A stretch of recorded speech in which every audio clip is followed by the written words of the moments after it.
Doctor अल्लामा इकबाल रहमतुल्लाह अलैह बोले गेছেন एक ज़माने में मुआज़्ज़ज़ थे मुसलमान होकर, एक ज़माने में मुआज़्ज़ज़ थे मुसलमान होकर,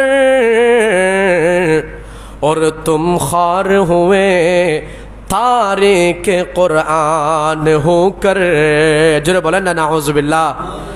डॉक्टर इकबाल बोलছেন একটা সময়ের মধ্যে মুসলমান বড় ইজ্জতওয়ালা ছিল, বড় সম্মানিত ছিল, তাদের কথায় গোটা বিশ্ব চলতো। মুসলমানের এক ডাকে সমস্ত ইহুদি খ্রিস্টান হাঁটু গেড়ে বসে যেত। কিন্তু আজকে মুসলমান ইহুদি খ্রিস্টানের দালাল হয়ে গেছে, ইহুদি খ্রিস্টানের কথায় উঠা বসা করে। কেন? বলো কোরআনের সাথে তোমাদের সম্পর্ক ঠিক নাই, সেই কারণে।